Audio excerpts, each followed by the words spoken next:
लगातार धमाकों से दहशत, रिहायशी इलाकों के पास तक धमाकों की गूंज, लोग घर छोड़कर भागे। तेहरान में सेंट्रीफ्यूज प्रोडक्शन साइट पर भी हमला। साइट पर यूरेनियम को एनरिच करने, शुद्ध करने का काम होता था, यूरेनियम को प्रोसेस करने का काम होता था। तेहरान में भी ये काम चल रहा था, आप जानते हैं, इस्फहान में, फोर्डो में ये काम चल रहा था, नतांज में ये काम चल रहा था, लेकिन तेहरान में भी ये काम किया जा रहा था और उन तमाम जगहों को निशाना बनाया जा रहा है। और अभी तक ये 60 फाइटर जेट्स के साथ, और जब ये कह रहा है अमेरिका और इजराइल ने ये बात पहले ही कही थी कि अब ईरान के आसमान पर हमारा नियंत्रण है, तो ये बात दिखाई भी दे रही है। 60 फाइटर जेट्स के साथ हमले किए गए, अलग अलग जगहों से आई ये तस्वीरें देखिए, आग बरस रही है ईरान के आसमान से।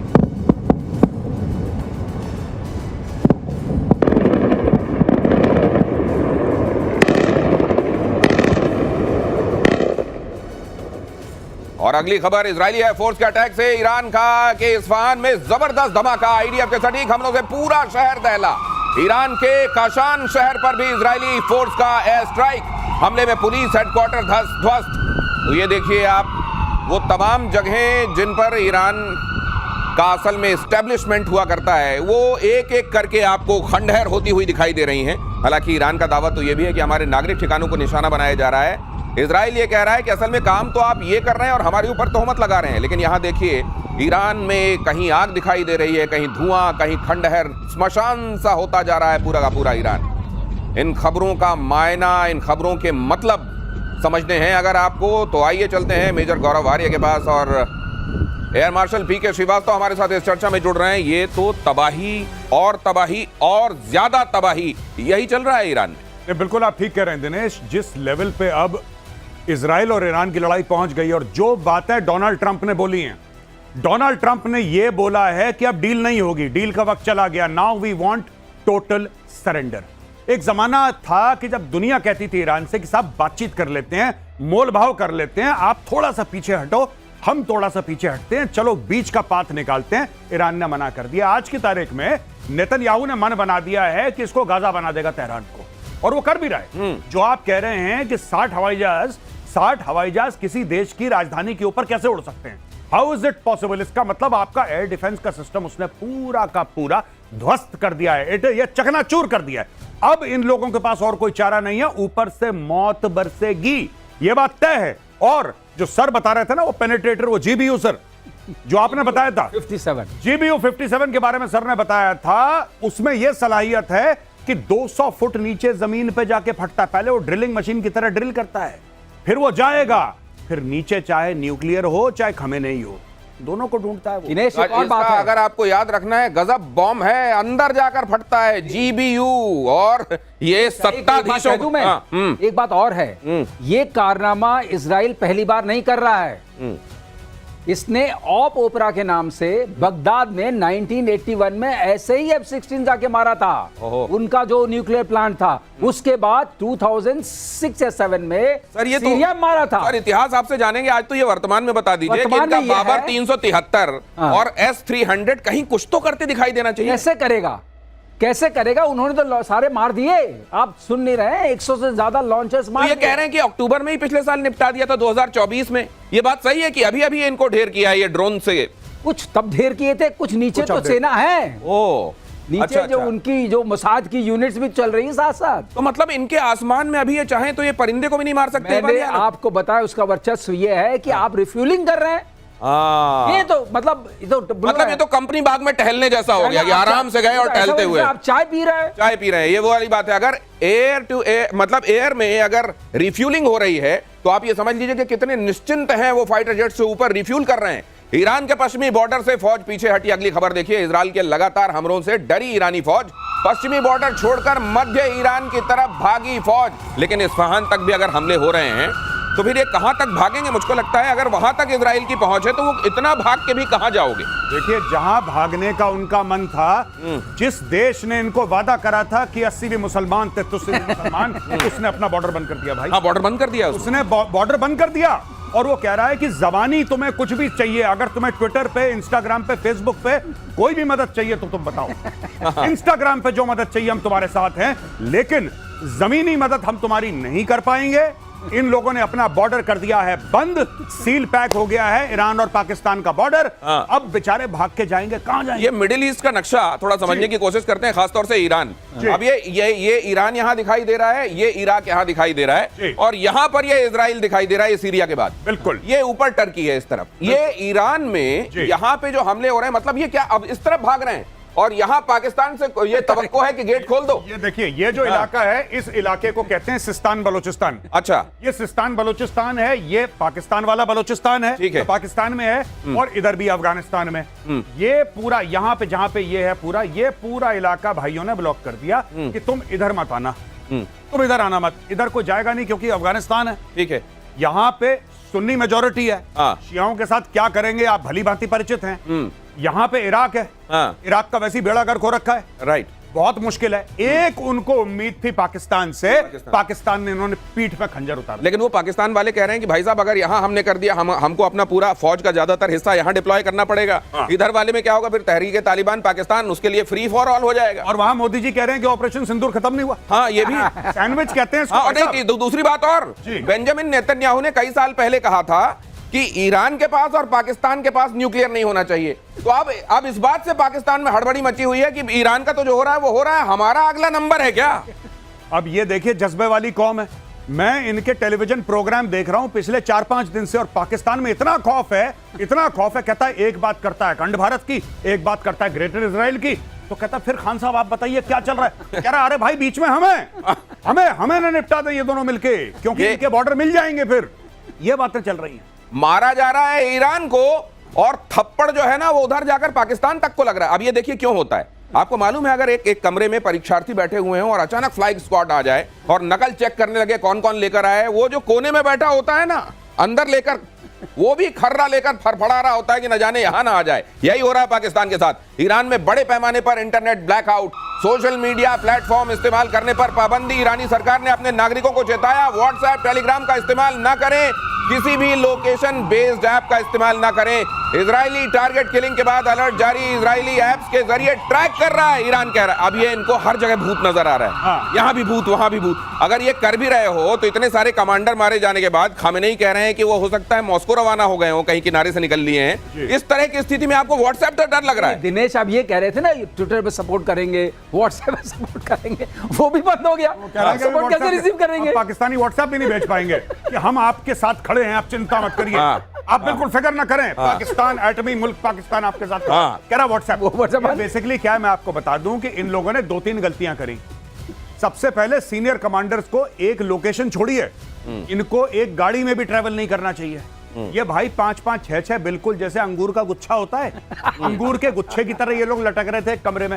अब अंगूर का गुच्छा आप दिनेश भाई देखोगे आपके मुंह में पानी आएगा। बिल्कुल, इजराइल के मुंह में पानी आ गया।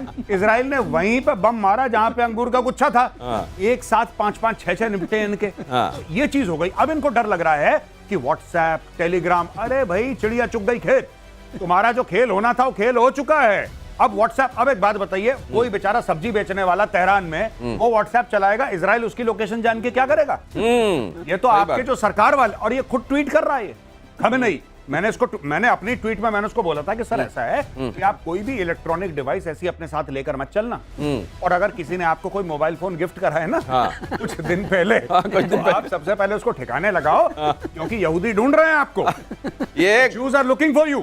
घड़ी घड़ी मोरा दिल धड़के, हाय धड़के क्यों धड़के, घड़ी गिफ्ट की गई थी मुनीर की तरफ से। कहीं घड़ी, फोन, ये सब गिफ्ट में लेकर आप इसलिए तो शिकार नहीं बन रहे हैं। ट्रम्प का दावा, खामेनेई कहां, अमेरिका को पता है फिलहाल खामेनेई को नहीं मारेंगे। We know but for the time being will not kill, ये कहा है ट्रम्प ने। ईरान बगैर शर्त सरेंडर करे, हमारा धैर्य चुक गया तो फिर और ज्यादा खतरा हो जाएगा। अच्छा, ये ट्रम्प जो है, पर एक बात तो मुझको लगता है इजराइल ने इनको बयान देने के लिए रखा है क्या? नहीं, एक तो बयान देने का, ट्रम्प ने बोला हम तुम्हें नहीं मारेंगे, फिलहाल के लिए नहीं मारेंगे।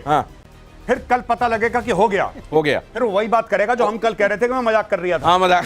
ठीक है, ये ट्रम्प वैसे ही है, ये पलट जाएगा अपने बयान से। आज कह रहा है कि नहीं मारेंगे, नहीं मारेंगे, नहीं मारेंगे, और चुपचाप इजराइल को बोल रहा है कि अच्छा ये देखो, बड़ी मजे की बात आप कह रहे हैं। एक बात मैं इससे जोड़ दूं, एक बात, हाँ। ये पाकिस्तान में भी यही बात हो रही है कि भाई ईरान से तो ओमान में बात चल रही थी अमेरिका की, ओमान में बात चल रही थी, अगले दिन मार दिया। तो इधर का नाम नहीं ले रहे लेकिन यहाँ मार दे। अब ये बिल्कुल बात सही कह रहे हैं कि ट्रम्प कह रहे हैं कि तुम सुरक्षित हो, इसका मतलब खामनेई को और चिंता कर लेनी चाहिए। मैं क्या हेलमेट सही है, बैठ जाओ।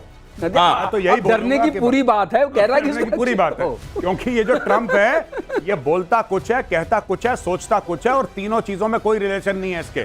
इसकी जबान, इसका दिमाग, इसका दिल, इन तीनों का तार नहीं है, बीच में कटे हुए हैं तार इसके। ये दिल में कुछ महसूस करता है, दिमाग से कुछ सोचता है, बोलता कुछ है, सुनता कुछ है। इसने बोल दिया, ये कह रहा है कि भाई साहब आप चिंता मत करो, इसके पसीने निकल गए होंगे, खमेनेई के अभी ये भाई के पसीने निकल गए होंगे कि अब तो ट्रंप ने बोल दिया चिंता मत करो, अब चिंता का विषय है भाई। अब चिंता का विषय है। अगली खबर देखिए, ईरान के सुप्रीम लीडर खमेनेई की अमेरिका को धमकी।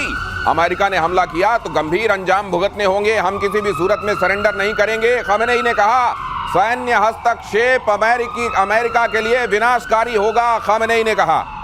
अगली खबर भी देख लीजिए, ईरान के सुप्रीम लीडर को लेकर बड़ा दावा, खामेनेई ईरान छोड़कर मॉस्को निकल लिए। सोशल मीडिया पर किया जा रहा है ये बड़ा दावा, और उसके सबूत के तौर पर एक तस्वीर भी रखी जा रही है जो मैं आपके सामने रखूंगा। लेकिन क्या खामेनेई के लिए ईरान में बंकर खत्म हो गए हैं? ये तस्वीर रखी गई है, देखिए। ये पीके श्रीवास्तव सर, आप इसको समझाइए जरा। UAE 129 ये कहा जा रहा है कि भाई साहब ये ईरान में, बाकी देखिए पूरा एयर स्पेस कहीं कुछ नहीं दिख रहा है, ये निकल प्लेन जा रहा है, ये निकल लिया मॉस्को की तरफ से, ये निकल लिया। हाँ, तो ये निकल लिया इसलिए क्योंकि वो खमनेई चले गए, उन्होंने समझ लिया कि ये जो ट्रम्प है ये विश्वसनीय नहीं है, कह रहा कि आप सुरक्षित। ऐसे ही ट्रम्प ने कहा कि हमको लोकेशन पता है लेकिन हम कुछ नहीं करेंगे, वैसे उन्होंने लोकेशन बदल दी। दिनेश ये पूछिए गया क्यों मॉस्को?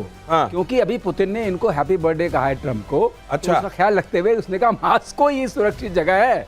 और बंकर की आप बात कर रहे हैं, किस बंकर में घुसेंगे जब बंकर 200 फीट नीचे, 300 फीट नीचे वाला बंकर सुरक्षित नहीं है? तो कौन सा बंकर सुरक्षित? तो फिर अगर बंकर सुरक्षित नहीं है, उधर मॉस्को जा रहे हैं और उधर ट्रम्प कह के आए कि G8 से रशिया को नहीं निकालना चाहिए था, उधर पता चला पुतिन ने फोन करके बोला कि हाँ खामेनेई जी हमारे पास सुरक्षित हैं। ये इससे कौन? पूरी सुरक्षा है, पूरी सुरक्षा है, बिल्कुल। सुरक्षा में कोई कमी नहीं है।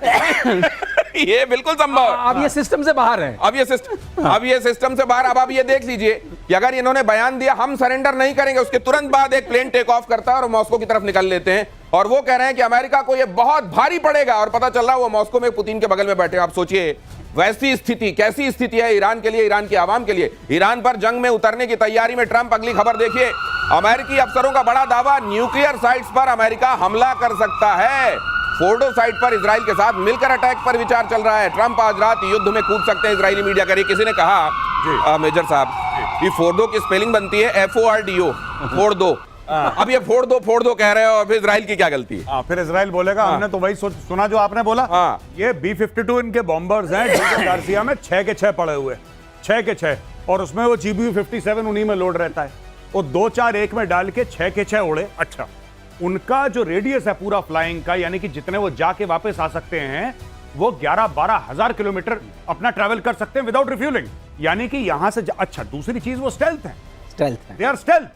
तो आप स्टेल्थ की वैसे जरूरत नहीं है इस वक्त, तेहरान का जो बेड़ा गर्क हो रखा है ईरान का, उस स्टेल्थ की कोई जरूरत नहीं है। आप एक बस को भेजेंगे, बस का भी नहीं उनको पता लग रहा, ये तो खैर स्टेल्थ है। तो वो जाएगा डीगो गार्सिया से, और जाएगा और वहां पे पूरे बम गिरा के वापस आ सकता है with in a matter of few hours.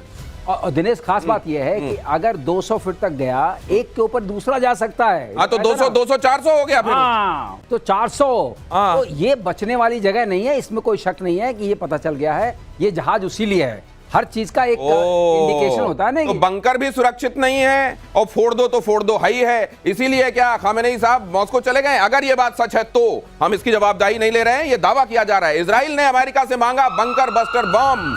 ये लीजिए, कुछ दिनों में ये मांग और लेता है कि उनको पता चल जाए ये बंकर बस्टर बॉम्ब मांगा जो ऑलरेडी पहुंच चुका है। हाँ, जो पहले ही इनके पास हो सकता है कि अच्छा भाई फिर से दे दो, क्योंकि ये मांगना, ये खबर बनना, ये लोगों तक पहुंचना, इसका भी महत्व है। ईरान के परमाणु सेंटर को नेस्त नाबूद करने का प्लान, GBU-57A/B, यही बता रहे थे। अभी देखिए, सबसे बड़ा नॉन एटॉमिक बॉम्ब पहले गड्ढा खोदता है और अंदर जाके फूटता है और 90-100 फीट गड्ढा खोद देता है एक बार में। क्या सरलीकरण है। क्या सरलीकरण है। अमेरिका ने अभी तक इस बॉम्ब को इजराइल को देने को लेकर कोई फैसला नहीं किया। अगर यह बॉम्ब इजराइल के हाथ पड़ गया तो इससे ईरान में तबाही मच सकती है।